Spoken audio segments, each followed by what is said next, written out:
This channel does not promote any violence, harmful, or illegal activities. All content provided by this channel is meant for an educational and information purpose only.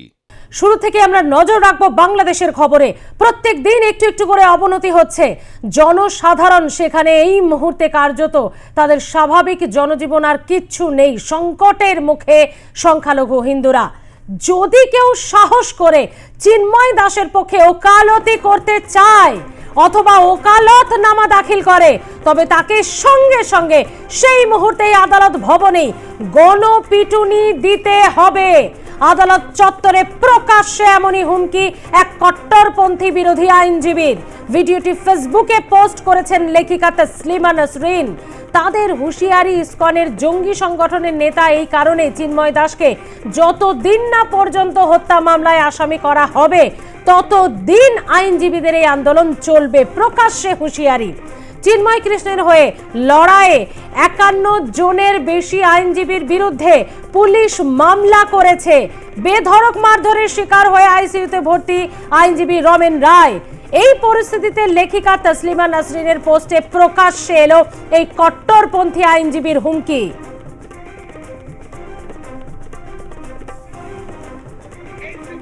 ইসকনের এই জঙ্গি সংগঠনের নেতা এই চিন্ময় দাসকে যতদিন পর্যন্ত আলিফ হত্যা মামলায় আসামি করা হবে না, আইনজীবীদের আন্দোলন ততদিন পর্যন্ত। আমরা স্পষ্ট করে বলতে চাই, এই চট্টগ্রাম আদালত পাড়ায় যারা যদি কেউ সাহস করে এই চিন্ময় দাসের পক্ষে এবং চিন্ময় দাসের দোষরের পক্ষে কেউ যদি ওকালতি করতে চায় কিংবা ওকালতনামা দাখিল করে, সাথে সাথে এই কোর্ট বিল্ডিং এর তাকে গণপিটুনি দিতে হবে।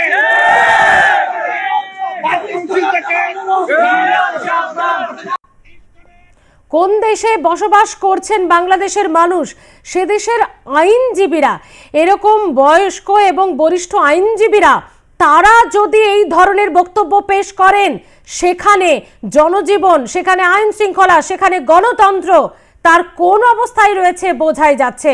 আর এখানেই শেষ নয়, এরপরে যে ভিডিওটি আপনারা দেখবেন এবং শুনবেন, হাড় হিম হয়ে যাবে আপনাদের।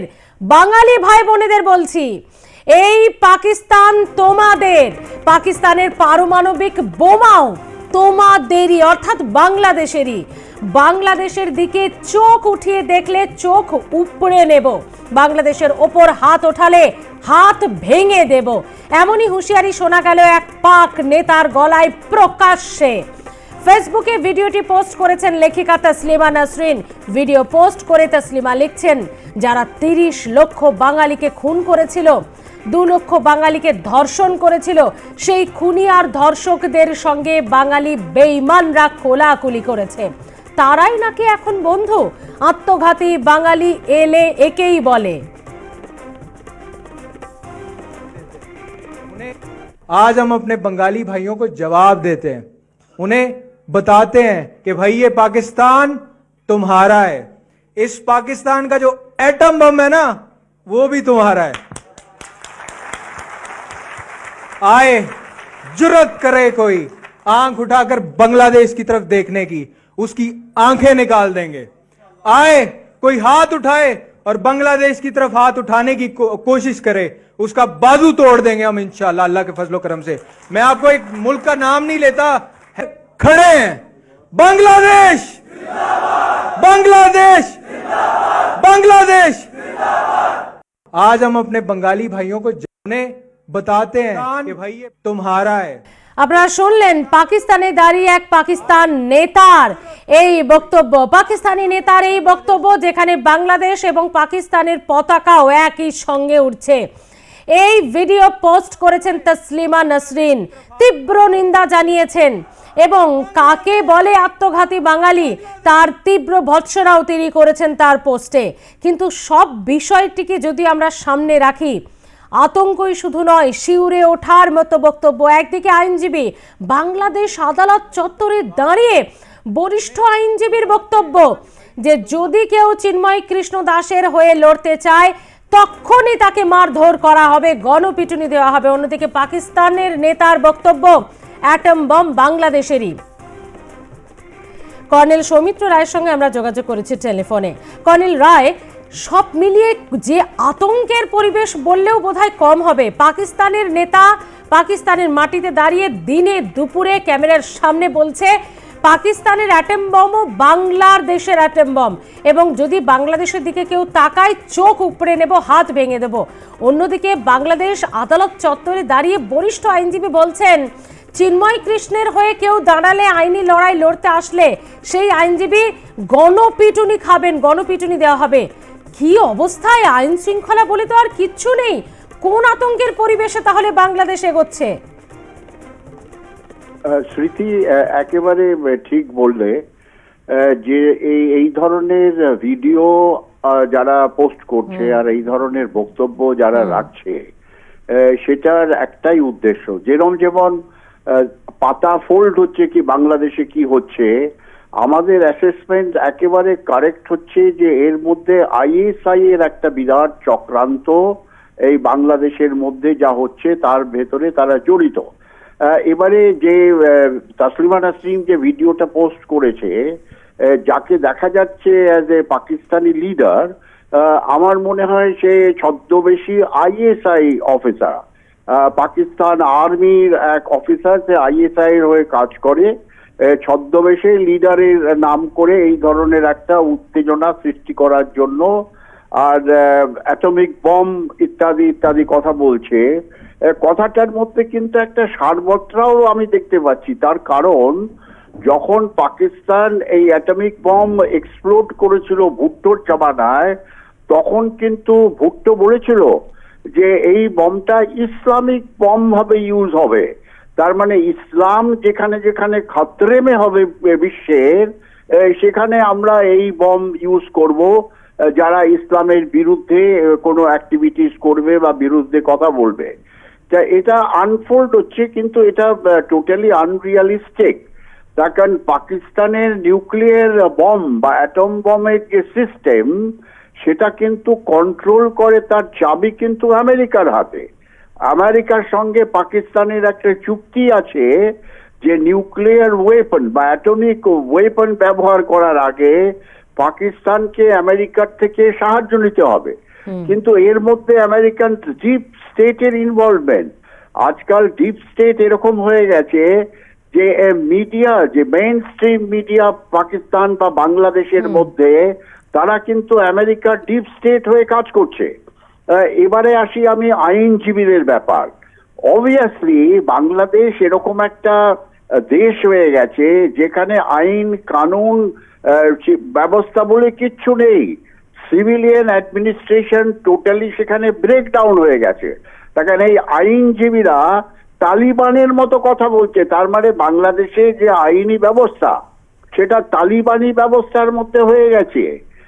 তারা ভুলে গেছে যে আজমল কাসাব যখন ধরা পড়েছিল আমাদের এখানে 26/11 পর, আজমল কাসাবের মতো টেররিস্টকেও আমরা আমাদের ভারতবর্ষের আইনজীবীরা তার হয়ে কেস লড়েছিল। কর্নেল রায়, শুধু আজমল কাসাব কেন, আফতাব আনসারি, যার বিরুদ্ধে এত বড় একটা অপরাধ প্রমাণ হয়েছে, আফতাব আনসারি, তার বিরুদ্ধেও আইনি লড়াই লড়ার জন্য সে নিজেও আত্মপক্ষ সমর্থনে আইনজীবী পেয়েছিল। একদম ঠিক স্মৃতি। দেখো, আমাদের দেশের মধ্যে যে আমরা একটা সহ্য করে একটা পেশেন্ট রাখছি, এটা কিন্তু আলটিমেটলি কি হবে আমি বুঝতে পারছি না। কিন্তু এই ডিসেম্বর মাসটা অত্যন্ত ক্রুশিয়াল মাস ফর বাংলাদেশ। সেখানে কি হবে বা কিভাবে এই বাংলাদেশের সিচুয়েশনটা কোন দিকে যায়, সেটা এই ডিসেম্বর মাসের মধ্যেই হয়তো ক্লিয়ার হয়ে যাবে। তার কারণ যে ডোনাল্ড ট্রাম্প যখন তারপর কিন্তু সিচুয়েশনটা অন্যরকম হয়ে যাবে। তাই বাংলাদেশে এই সমস্ত যে টেররিস্ট অর্গানাইজেশন বা কট্টর ইসলামিক অর্গানাইজেশন গুলো, তারা চাইছে যত তাড়াতাড়ি এই ডিসেম্বর মাসের মধ্যে তারা বাংলাদেশের মধ্যে একটা হেস্তনেস্ত কিছু করবে টুয়ার্ডস কট্টর ইসলামিক সংগঠন। কিন্তু যার মধ্যে সব থেকে আমাদের যে জানিয়ে ওয়ারিড, যে যেভাবে হিন্দু এবং মাইনরিটিসদের ওপর বাংলাদেশে আক্রমণ হচ্ছে। গতকালও তারা বিশাল একটা আক্রমণ করেছিল সিলেটের একটা হিন্দু এরিয়ার মধ্যে প্রায় 100 বাড়ি তারা জ্বালিয়ে দিয়েছে, তারা হিন্দুদের বিজনেসের ওপরে আক্রমণ করে ভাগিয়ে দিচ্ছে। তার মানে বাই অ্যান্ড লার্জ তারা 1947-এ যেভাবে হিন্দুদের ইস্ট বেঙ্গল থেকে সরানো হয়েছিল তাদের জমি জমা বাড়ি ঘর বিজনেস অকুপাই করার জন্য, সেই ধরনের মুভমেন্ট বাংলাদেশের মধ্যে হচ্ছে। ওইটাই কিন্তু সব থেকে গুরুত্বপূর্ণ ব্যাপার, যার ওপরে আমাদের ইমিডিয়েটলি কেন্দ্রীয় সরকারকে অ্যাকশন নিতে হবে। তা না হলে কিন্তু আমরা আবার সেই 1947-48-এর মতো একটা সিচুয়েশন ক্রিয়েট হবে, যেখানে হিন্দু এবং আদার মাইনরিটিস কমিউনিটিজ তাদের সমস্ত কিছু ছেড়ে দিয়ে, তারা যদিও বাংলাদেশের তারা সিটিজেন্স, কিন্তু তবুও তাদের ওখান থেকে এইভাবে উৎখাত করে তাদের সমস্ত প্রপার্টি, তাদের যে ধরনের বিজনেস, যে ধরনের তাদের অ্যাপয়েন্টমেন্ট, সেগুলো তারা টেক ওভার করে নিতে চায়। কর্নেল রায়, তার মানে এটা সত্যি প্রমাণিত, আজকে তসলিমা নাসরিনও যেটা বলছেন যে তাহলে এই যে চিন্ময় রায় তিনি কোনো আইনজীবী পেলেন না বা কোনো আইনজীবী দাঁড়ালো না, এটা একেবারেই সত্যি নয়। যে আশঙ্কা বা যে অনুমানটা করা হচ্ছিল যে দাঁড়াতে দেওয়া হচ্ছে না তার হয়ে আইনি লড়াই, আজকে এই হুমকি সেই সত্যিটাই প্রমাণ করলো। একেবারে কারেক্ট স্মৃতি, তোমার দিক থেকে আমি তোমার সঙ্গে একমত। কারণ Taslima Nasrin is a very moderate and thinker, and তাকে আমি অ্যাপ্রিসিয়েট করি যে ওখানে চিন্ময় কৃষ্ণ দাস প্রভুজি কিন্তু এমার্জ হয়েছিল অ্যাজ এ লিডার, যিনি সমস্ত মাইনরিটি গ্রুপকে বাংলাদেশের মধ্যে যে ছড়িয়ে ছিটিয়েছিল তাদের একাট্টা করে এই বাংলাদেশের কট্টর ইসলামিক সংগঠনের বিরুদ্ধে একটা ফোর্স টু বি রেকন্ড উইথ।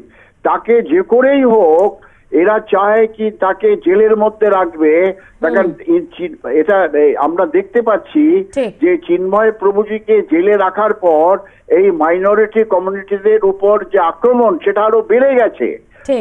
তাদের রেজিস্ট করার মতো যে একটা ফোর্স তৈরি হয়েছিল সেটা আস্তে আস্তে ব্রেক হয়ে যাচ্ছে, লিডারশিপ সেখানে তারা পাচ্ছে না। আর এটা বুঝতে পেরেছে এই যে বাংলাদেশের যে অন্তর্বর্তী সরকার একটা মিটিং করলো, ইউনুস ঐক্যের মিটিং অর সামথিং, কিন্তু তার মধ্যে মাইনরিটি কমিউনিটিদের থেকে কাউকে ডাকেনি, ওটা জামাত আর বিএনপি দিয়ে মিটিং করিয়ে শেষ করে দিল। অবভিয়াসলি তাদের মতলব হচ্ছে যে মাইনরিটি কমিউনিটি স্পেশালি হিন্দুদের বাংলাদেশ থেকে বিতাড়িত করো, তাদের যত কিছু আছে সবকিছু গ্র্যাব করে নাও, আর বাংলাদেশকে একটা কট্টর ইসলামিক রাষ্ট্রে পরিণত করো, পাকপন্থী পাকিস্তানের দিকে। আর পাকিস্তানও সেটা চায়। একেবারেই তাই। কর্নেল রায়, অনেক ধন্যবাদ কথা বলার জন্য। সব মিলিয়ে বাংলাদেশের পরিস্থিতি প্রত্যেক দিন যার অবনতি হচ্ছে এবং এই ধরনের ভিডিওগুলি সেখানকার যে আশঙ্কার ছবিটা প্রকট করছে সকলের সামনে।